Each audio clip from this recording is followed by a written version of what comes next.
29 अप्रैल 2025 बाबा का साकार मुरली। मीठे बच्चे, यह तुम्हारा बहुत अमूल्य जन्म है। इसी जन्म में तुम्हें मनुष्य से देवता बनने के लिए पावन बनने का पुरुषार्थ करना है। प्रश्न: ईश्वरीय संतान कहलाने वाले बच्चों की मुख्य धारणा क्या होगी? उत्तर: वह आपस में बहुत सिरखंड होकर रहेंगे, कभी लून पानी नहीं होंगे। जो देह अभिमानी मनुष्य है वह उल्टा सुल्टा बोलते लड़ते झगड़ते हैं। तुम बच्चों में वह आदत नहीं हो सकती। यहाँ तुम्हें दैवी गुण धारण करने हैं, कर्मातीत अवस्था को पाना है। ओम शांति। पहले बाप बच्चों को कहते हैं, देही अभिमानी भव, अपने को आत्मा समझो। गीता आदि में वह लिखा भी है, परंतु वह सभी है भक्ति मार्ग के शास्त्र। बाप कहते हैं, मैं ज्ञान का सागर हूँ, तुम बच्चों को ज्ञान सुनाता हूँ। कौन सा ज्ञान सुनाते हैं? सृष्टि अथवा ड्रामा के आदि मध्य अंत का नॉलेज सुनाते हैं। यह है पढ़ाई, हिस्ट्री और ज्योग्राफी है ना। भक्ति मार्ग में कोई हिस्ट्री ज्योग्राफी नहीं पढ़ते, नाम भी नहीं लेंगे। साधु संत आदि बैठ शास्त्र पढ़ते हैं, वह बाप तो कोई शास्त्र पढ़कर नहीं सुनाते। तुमको इस पढ़ाई से मनुष्य से देवता बनाते हैं। तुम आते ही हो मनुष्य से देवता बनने। है वह भी मनुष्य, यह भी मनुष्य, परंतु वह बाप को बुलाते हैं कि हे पतित पावन आओ। यह तो जानते हो देवताएं पावन है, बाकी तो सभी अपवित्र मनुष्य है। वह देवताओं का नमन करते हैं, उनको पावन, अपने को पतित समझते हैं। परंतु देवताएं पावन कैसे बने, किसने बनाया, यह कोई मनुष्य मात्र नहीं जानते। आप समझाते हैं, अपने को आत्मा समझ बाप को याद करना, इसमें ही मेहनत है। देह अभिमान नहीं होना चाहिए। आत्मा अभिमानी है, संस्कार भी आत्मा में रहते हैं। आत्मा ही अच्छे व बुरे संस्कार ले जाती है। इसीलिए अब बाप कहते हैं, देही अभिमानी बनो। अपनी आत्मा को भी कोई जानते नहीं है। जब रावण राज्य शुरू होता है तो 11 मार्ग शुरू होता है। देह अभिमानी बन जाते हैं। बाप बैठ समझाते हैं कि तुम बच्चे यहाँ किसके पास आए हो? इनके पास नहीं, मैंने इनमें प्रवेश किया है। इनके बहुत जन्मों के अंत का यह पतित जन्म है। बहुत जन्म कौन से, वह भी बताया। आधा कल्प है पवित्र जन्म, आधा कल्प है पतित जन्म, तो यह भी पतित हो गया। ब्रह्मा अपने को देवता व ईश्वर नहीं कहता। मनुष्य समझते हैं प्रजापिता ब्रह्मा देवता था, तब कहते हैं ब्रह्मा देवताय नमः। बाप समझाते हैं, ब्रह्मा जो पतित था, बहुत जन्मों के अंत में वह फिर पावन बन देवता बनते हैं। तुम भी बीके, तुम भी ब्राह्मण, यह ब्रह्मा ही ब्राह्मण। इनको देवता कौन कहता है? ब्रह्मा को ब्राह्मण कहा जाता है, न कि देवता। जब पवित्र बनते हैं तो भी ब्रह्मा को देवता नहीं कहेंगे। जब तक विष्णु लक्ष्मी नारायण न बने तब तक देवता नहीं कहेंगे। तुम ब्राह्मण ब्राह्मणिया हो। तुमको पहले शूद्र से ब्राह्मण, ब्राह्मण से देवता बनाता हूँ। यह तुम्हारा अमूल्य हीरे जैसा जन्म कहा जाता है। बहल कर्म भोग्य तो होता ही है। तो अब बाप कहते हैं, अपने को आत्मा समझ मुझ बाप को याद करते रहो। यह प्रैक्टिस होगी तब ही विकर्म विनाश होंगे। देहधारी समझा तो विकर्म विनाश नहीं होंगे। आत्मा ब्राह्मण नहीं है, शरीर साथ है, तब ही ब्राह्मण फिर देवता शूद्र आदि बनते हैं। तो अब बाप को याद करने की मेहनत है, सहज योग्य भी है। बाप कहते हैं सहज ते सहज भी है, कोई कोई को फिर डिफ़िकल्ट भी बहुत भरता है। घड़ी घड़ी देह अभिमान में आकर बाप को भूल जाते हैं। टाइम तो लगता है ना देही अभिमानी बनने में, ऐसे हो नहीं सकता कि अभी तुम एक रस हो जाओ और बाप की याद अस्थाई ठहर जाए नहीं। कर्मातीत अवस्था को पाले फिर तो शरीर भी रह न सके। पवित्र आत्मा हल्की हो एकदम, शरीर को छोड़ दे। पवित्र आत्मा के साथ आप पवित्र शरीर रह न सके। ऐसे नहीं कि यह दादा कोई पार पहुँच गया। यह भी कहते हैं याद की बड़ी मेहनत है। देह अभिमान में आने से उल्टा सुल्टा बोलना, लड़ना झगड़ना आदि चलता है। हम सब आत्माएं भाई भाई हैं, फिर आत्मा को कुछ नहीं होगा। देह अभिमान से ही रोला हुआ है। अब तुम बच्चों को देही अभिमानी बनना है। जैसे देवताएं सिरखंड है, ऐसे तुम्हें भी आपस में बहुत सिरखंड होकर रहना चाहिए। तुम्हें कभी लून पानी नहीं होना है। जो देह अभिमानी मनुष्य है वह उल्टा सुल्टा बोलते लड़ते झगड़ते हैं। तुम बच्चों में वह आदत नहीं हो सकती। यहाँ तो तुमको देवता बनने के लिए दैवी गुण धारण करने हैं, कर्मातीत अवस्था को पाना है। जानते हो यह शरीर, यह दुनिया पुरानी तमोप्रधान है। पुरानी चीज़ से, पुराने संबंध से नफरत करनी पड़ती है। देह अभिमान की बातें को छोड़ अपने को आत्मा समझ बाप को याद करना है, तो पाप विनाश होंगे। बहुत बच्चे याद में फेल होते हैं, ज्ञान समझने में बड़ी तीखे जाते हैं, परंतु याद की मेहनत बहुत बड़ी है, बड़ा इम्तिहान है। आधा कल्प के पुराने भक्त ही समझ सकते हैं। भक्ति में जो पीछे आए हैं वह इतना समझ नहीं सकेंगे। बाप इस शरीर में आकर कहते हैं मैं हर 5000 वर्ष बाद आता हूँ। मेरा ड्रामा में पार्ट है और मैं एक ही बार आता हूँ। यह वही संगम युग है, लड़ाई भी सामने खड़ी है। यह ड्रामा है ही 5000 वर्ष का। कलयुग की आयु अभी 40,000 वर्ष और हो तो पता नहीं क्या हो जाए। वह तो कहते हैं भल भगवान भी आ जाए तो भी हम शास्त्रों की राह नहीं छोड़ेंगे। यह भी पता नहीं है कि 40,000 वर्ष बाद कौन सा भगवान आएगा। कोई समझते कृष्ण भगवान आएगा, थोड़ा भी आगे चल तुम्हारा नाम बाला होगा, परंतु वह अवस्था होनी चाहिए। आपस में बहुत बहुत प्रेम होना चाहिए। तुम ईश्वरीय संतान हो ना, तुम खुदाई खिदमतगार गाए हुए हो। कहते हो हम बाबा के मददगार हैं, पतित भारत को पावन बनाने। बाबा कल्प कल्प हम आत्म अभिमानी बन आपकी श्रीमत पर योग बल से अपने विकर्म विनाश करते हैं। योग बल है साइलेंस बल। साइलेंस बल और साइंस बल में रात दिन का फर्क है। आगे चलकर तुमको बहुत साक्षात्कार होते रहेंगे। शुरू में कितने बच्चों ने साक्षात्कार किए, पाठ बजाए, आज वह है नहीं। माया खा गई। योग में न रहने से माया खा जाती है। जबकि बच्चे जानते हैं भगवान हमको पढ़ाते हैं, तो फिर कायदेशीर पढ़ना चाहिए, नहीं तो बहुत बहुत कम पद पाएंगे, सजाएं भी बहुत खाएंगे।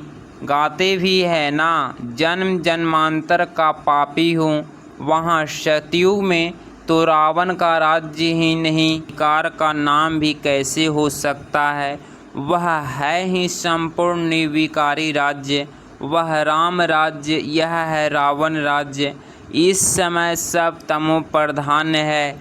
हर एक बच्चे को अपनी स्थिति की जांच करनी चाहिए कि हम बाप की याद में कितना समय रह सकते हैं, दैवी गुण कहाँ तक धारण किए हैं। मुख्य बात अंदर देखना है, हमारे में कोई अवगुण तो नहीं है। हमारा खान पान कैसे है, सारे दिन में कोई फालतू बात वह झूठ तो नहीं बोलते हैं। शरीर निर्वाह अर्थ भी झूठ आदि बोलना पड़ता है ना। फिर मनुष्य धर्मयालु निकलते हैं तो पाप हल्का हो जाए, अच्छा कर्म करते हैं तो उसका भी रिटर्न मिलता है। कोई ने हॉस्पिटल बनवाया तो अगले जन्म में अच्छी हेल्थ मिलेगी, कॉलेज बनवाया तो अच्छा पढ़ेंगे, परंतु पाप का प्रत्यक्षित क्या है, उसके लिए फिर गंगा स्नान करने जाते हैं। बाकी जो धन दान करते हैं तो उसका दूसरे जन्म में मिल जाता है, उसमें पाप कटने की बात नहीं रहती। वह कोई होती है धन की लेन देन, ईश्वर पर अर्थ दिया, ईश्वर ने अल्पकाल के लिए दे दिया। यहाँ तो तुमको पावन बनना है, सिवाय बाप की याद के और कोई उपाय नहीं। पावन फिर पतित दुनिया में थोड़े ही रहेंगे, वह ईश्वर अर्थ कहते हैं इनडायरेक्ट। अभी तो ईश्वर कहते हैं मैं सम्मुख आया हूँ पावन बनाने, मैं तो दाता हूँ, मुझे तुम देते हो तो मैं रिटर्न में देता हूँ, मैं थोड़े ही अपने पास रखूँगा। तुम बच्चों के लिए ही मकान आदि बनाए हैं, सन्यासी लोग तो अपने लिए बड़े बड़े महल आदि बनाते हैं। यहाँ शिव बाबा अपने लिए तो कुछ नहीं बनाते, कहते हैं इसका रिटर्न तुमको 21 जन्मों के लिए नई दुनिया में मिलेगा, क्योंकि तुम सम्मुख लेन देन करते हो। पैसा जो देते हो वह तुम्हारे ही काम लगता है। भक्ति मार्ग में भी दाता हूँ तो अभी भी दाता हूँ, वह है इनडायरेक्ट, यह है डायरेक्ट। बाबा तो कह देते हैं जो कुछ है उससे जाकर सेंटर खोलो, औरों का कल्याण करो। मैं भी तो सेंटर खोलता हूँ ना, बच्चों का दिया हुआ है, बच्चों को ही मदद करता हूँ। मैं थोड़े ही अपने साथ पैसा ले आता हूँ, मैं तो आकर इसमें प्रवेश करता हूँ, इनके द्वारा कर्तव्य कराता हूँ। मुझे तो स्वर्ग में आना नहीं है, यह सब कुछ तुम्हारे लिए है। मैं तो अभोक्ता हूँ, कुछ भी नहीं लेता हूँ, ऐसे भी नहीं करता हूँ कि पाँव पड़ो। हम तो कुछ बच्चों का मोस्ट ओबीडेंट सर्वेंट हूँ, यह भी तुम जानते हो। वही माता पिता बंधु सखा सब कुछ है, सो भी निराकार है। तुम कोई गुरु को कब तत्व में माता पिता नहीं कहेंगे, गुरु को गुरु, टीचर को टीचर कहेंगे, इनको माता पिता कहते हो। बाप कहते हैं मैं कल्प कल्प एक ही बार आता हूँ, तुम ही 12 मास बाद जयंती मनाते हो। परंतु शिव बाबा कब आया, क्या किया, यह किसको भी पता नहीं है। ब्रह्मा विष्णु शंकर के भी आक्यूपेंशन का पता नहीं, क्योंकि ऊपर में शिव का चित्र उड़ा दिया है। नहीं तो शिव बाबा करण करावनहार है, ब्रह्मा द्वारा कराते हैं। यह भी तुम बच्चे जानते हो, कैसे आकर प्रवेश कर और करके दिखाते हैं। गोया खुद कहते हैं तुम भी ऐसे करो, एक तो अच्छी रीति पढ़ो, बाप को याद करो, दैवी गुण धारण करो जैसे इनकी आत्मा कहती है। यह भी कहते हैं मैं बाबा को याद करता हूँ। बाबा भी जैसे साथ में है तुम्हारी बुद्धि में है। हम नई दुनिया के मालिक बनने वाले हैं, तो चाल चलन खान पान आदि सब बदलना है, विकारों को छोड़ना है, सुधारना तो है। जैसे जैसे सुधरेंगे फिर शरीर छोड़ेंगे तो उच्च कुल में जन्म लेंगे। नंबरवार कुल के भी होते हैं, यहाँ भी बहुत अच्छे अच्छे कुल होते हैं। 4-5 भाई सब आपस में इकट्ठे रहते हैं, कोई झगड़ा आदि नहीं होता। अभी तुम बच्चे जानते हो हम अमरलोक में जाते हैं, जहाँ काल नहीं खाता। डर की कोई बात नहीं है, यहाँ तो दिन प्रतिदिन डर बढ़ता जाएगा, बाहर निकल नहीं सकेंगे। यह भी जानते हैं यह पढ़ाई कोटों में कोई ही पढ़ेंगे, कोई तो अच्छी रीति समझते हैं, लिखते भी हैं, बहुत अच्छा है। ऐसे बच्चे भी आएंगे ज़रूर। राजधानी तो स्थापना होनी है ना, बाकी थोड़ा टाइम बचा है। बाप उन पुरुषार्थी बच्चों की बहुत बहुत महिमा करते हैं जो याद की यात्रा में तीखी दौड़ी लगाने वाले हैं। मुख्य है याद की बात, इससे पुराने हिसाब किताब चुकतू होते हैं। कोई कोई बच्चे बाबा को लिखते हैं, बाबा हम इतने घंटे रोज़ याद करता हूँ। तो बाबा भी समझते हैं यह बहुत पुरुषार्थी है, पुरुषार्थी तो करना है ना।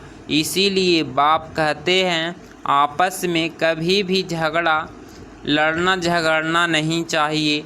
यह तो जानवरों का काम है, लड़ना झगड़ना। यह है देह अभिमान, बाप का नाम बदनाम कर देंगे।